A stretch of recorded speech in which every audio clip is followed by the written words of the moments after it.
السلام علیکم ورحمۃ اللہ وبرکاتہ۔ آج میں آپ حضرات کے سامنے 5 ایسے کاموں کا ذکر کروں گا کہ جن میں شریعت نے جلدی کرنے کا حکم دیا ہے۔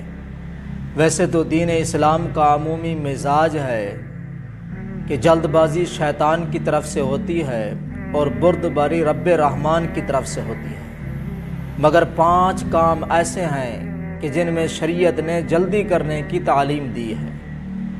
ان 5 کاموں میں سے پہلا کام وہ ہے مہمان کو کھانا کھلانے میں۔ جب مہمان آپ کے پاس آ جائے تو اس کے کھانا کھلانے میں جلدی کرنی چاہیے، لیکن آج اس میں خوب تاخیر کی جاتی ہے، خصوصاً شادیوں کے موقع پر 3-3 4-4 گھنٹے جو ہے وہ انسان انتظار میں بیٹھا رہتا ہے۔ مہمان انتظار کرتے کرتے کرتے جو ہے وہ تھک جاتا ہے۔ یہ شریعت کے مزاج کے یہ خلاف ہے۔ تو پہلا کام کہ جن میں جلدی کرنے کا حکم دیا ہے وہ یہ ہے کہ جب مہمان آ جائے تو اس کے کھانا کھلانے میں جلدی کرنی چاہیے۔ نمبر 2، دوسرا کام کہ جن میں شریعت نے ہمیں جلدی کرنے کا حکم دیا ہے وہ یہ ہے کہ جب کوئی فوت ہو جائے اس کے کفن دفن میں جلدی کرنی چاہیے، لیکن اس میں بھی خوب تاخیر کی جاتی ہے۔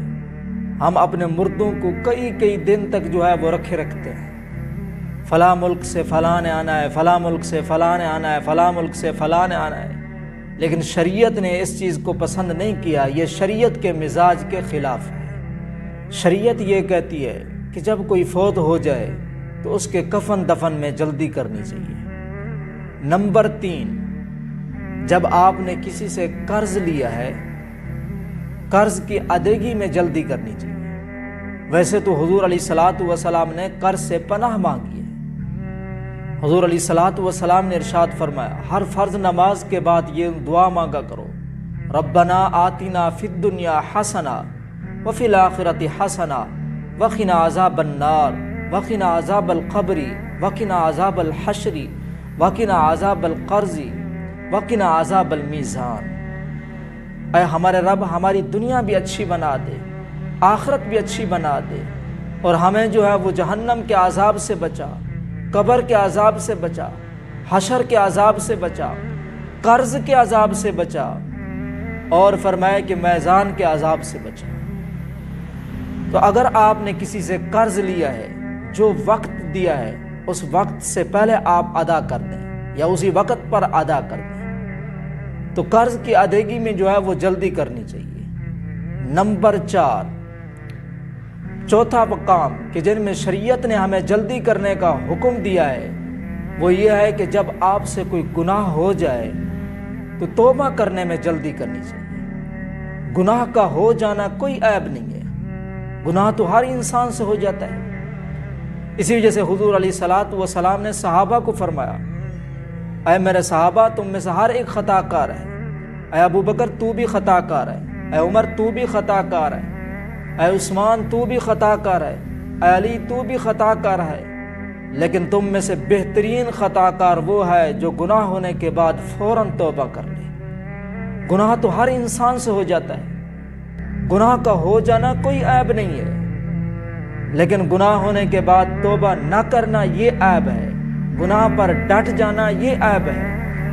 اگر آپ سے کوئی گناہ ہو جائے تو فوراً توبہ کرنی چاہیے، توبہ کرنے میں جلدی کرنی چاہیے، اور جو توبہ کرتا ہے اللہ اس سے محبت کرتا ہے، جیسے اللہ قرآن میں فرماتا ہے ان اللہ یحب التوابین ویحب المتطہرین، کہ بے شک اللہ توبہ کرنے والوں سے محبت رکھتے ہیں۔ اور نمبر 5 کہ جن میں شریعت نے ہمیں جلدی کرنے کا حکم دیا ہے وہ یہ ہے کہ جب لڑکی بالغ ہو جائے، اس کا مناسب رشتہ بھی مل جائے تو اس کی آگے شادی کرنے میں، نکاح کرنے میں جلدی کرنی چاہیے۔ اسی وجہ سے ایک اور روایات میں آتا ہے کہ حضور علیہ الصلوۃ والسلام نے حضرت علی رضی اللہ تعالیٰ عنہ فرمایا، اے علی، 3 کاموں میں کبھی تاخیر نہ کرنا۔ پہلا کام میں کہ جب نماز اس کا وقت آ جائے، کیونکہ نماز اللہ قرآن میں فرماتا ہے ان الصلاۃ کانت علی المؤمنین کتابا موقوتا، کہ بے شک نماز مومنوں پر وقت مقررہ پر فرض کی گئی ہے، اس میں تاخیر نہ کرنا۔ نمبر 2، جب کوئی فوت ہو جائے تو اس کے کفن دفن میں جلدی کرنی چاہیے، اس میں بھی تاخیر نہیں کرنی چاہیے۔ نمبر 3، جب لڑکی بالغ ہو جائے اور اس کا مناسب آگے رشتہ بھی مل جائے تو اس کے نکاح کرنے میں جو ہے وہ جلدی کرنی چاہیے۔ اگر دیر کی گئی، بیٹا ہے یا بیٹی ہے، زنا کے اندر ملوث ہو گئے، تو حدیث مبارکہ میں آتا ہے کہ جتنا ان کو گناہ ملے گا اتنی ان کے والدین کو بھی گناہ ملے گا۔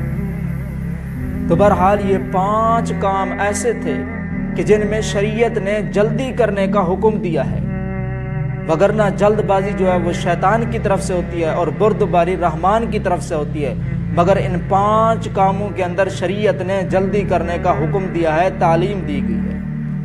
تو اللہ پاک ہم سب کو ان 5 باتوں پر عمل کرنے کی توفیق عطا فرمائے، اور مجھے امید ہے کہ میری یہ باتیں آپ کو سمجھ آ گئی ہوں گی۔ اگر سمجھ آ گئی ہیں تو اس ویڈیو کو لائک بھی کیجئے اور شیئر بھی کیجئے، اور مجھے اپنی دعاؤں میں یاد رکھیے گا۔ السلام علیکم ورحمۃ اللہ وبرکاتہ۔